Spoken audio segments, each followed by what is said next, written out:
Hello friends, today I would like to talk about PowerShell.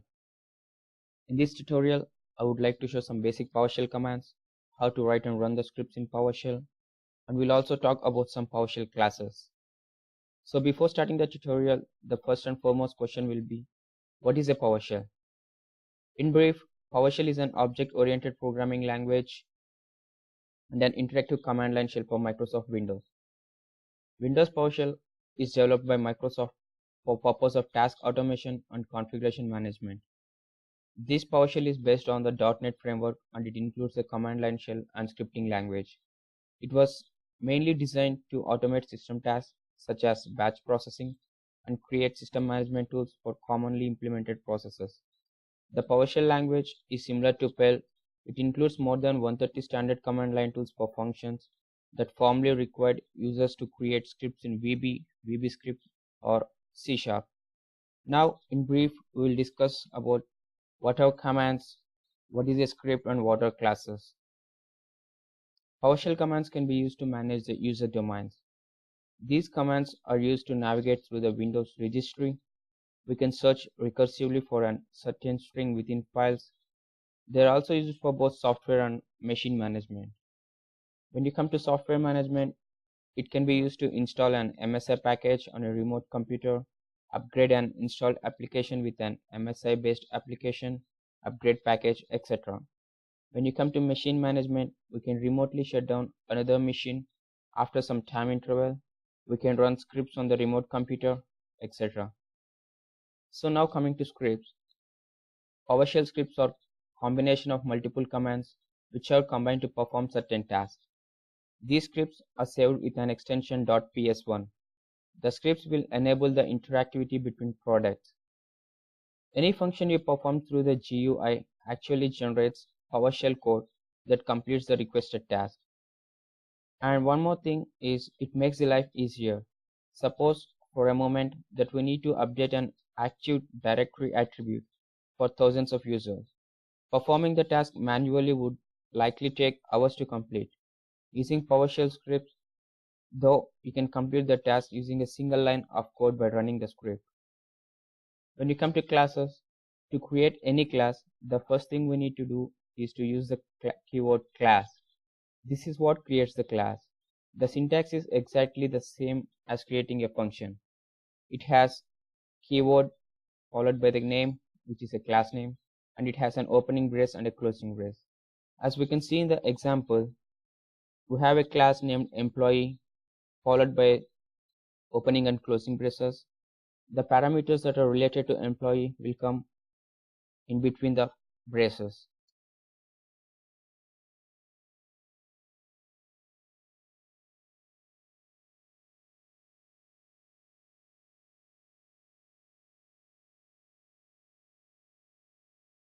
Now we'll talk about some basic PowerShell commands. So when we come to PowerShell commands, there are thousands of inbuilt commands in PowerShell. I have provided a link in the bottom which talks more about PowerShell command.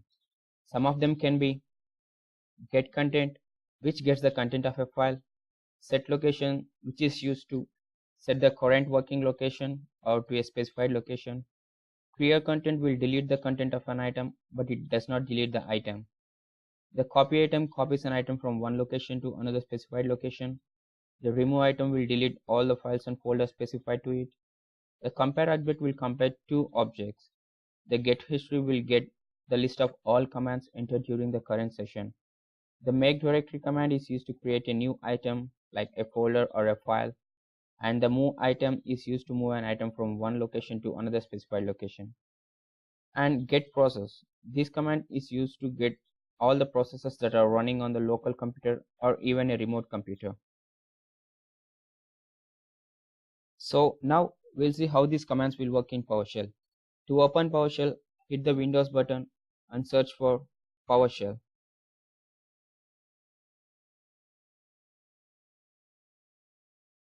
It opens a blue screen which acts as a command prompt for PowerShell. Now it is the default path. If you want to change the path, you can just do it by giving the command change directory. Let's say desktop. Now you can see the default path has changed to the desktop. Now if I want to list all the files and folders present in the desktop, I can do it by giving the command ls, which lists all the files and folders present in the directory.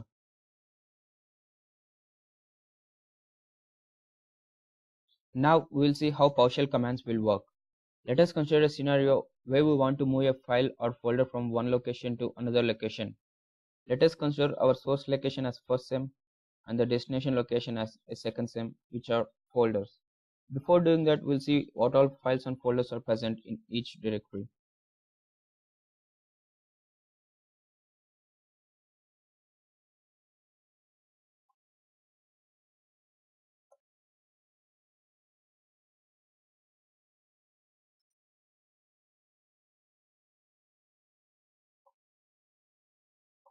As we can see, the ls command is used to retrieve all the files and present in the directory, and the cd is used to change the directory.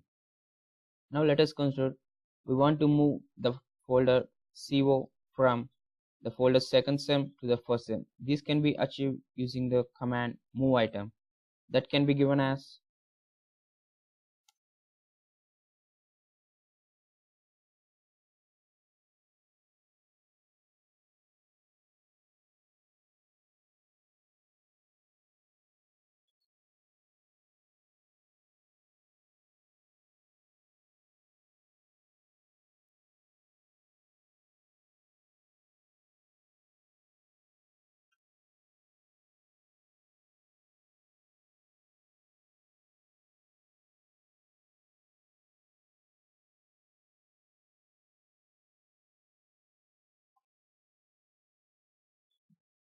if the destination folder does not exist, it will create a folder and copies the file from the source to the destination location.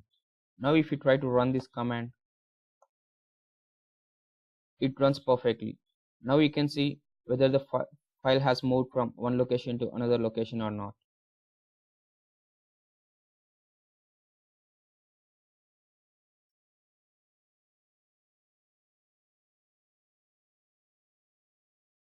Now you can see the folder co has moved from the folder second sem to the first sem. Similarly, if you want to know what all processes are running in the system, how much non-pageable and pageable memory are they taking, the amount of processor time it is taking, we can find out by the command get process.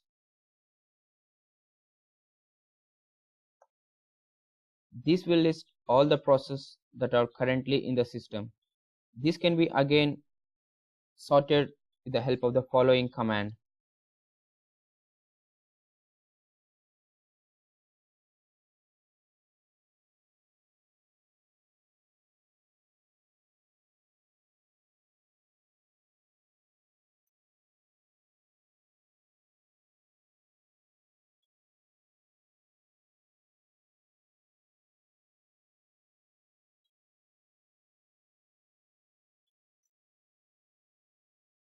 In this, PM represents the physical memory and DAC represents the descending order.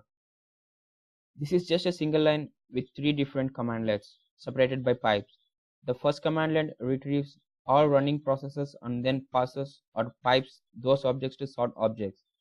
This second command sorts on each process object's physical memory property, placing them into descending order. The sorted collection of processes objects is the pipe to select object, which picks the first 10 and displays them. As you can see, it lists the first 10 processes, which has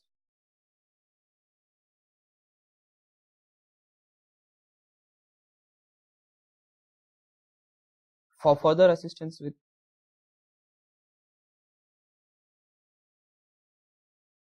further moving through commands. If you want to know what all services are currently active in the system, we can find out by the following command get service. That can be written as get service, which is piped to the where object, and whose status is running.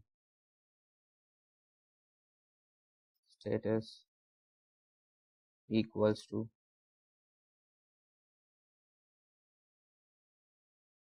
running. If you try to run this command, it will give all the services that are currently running in the system. Status is only one property of service objects. To see all the properties, we can do it by get service, which is piped to get member. That can be given as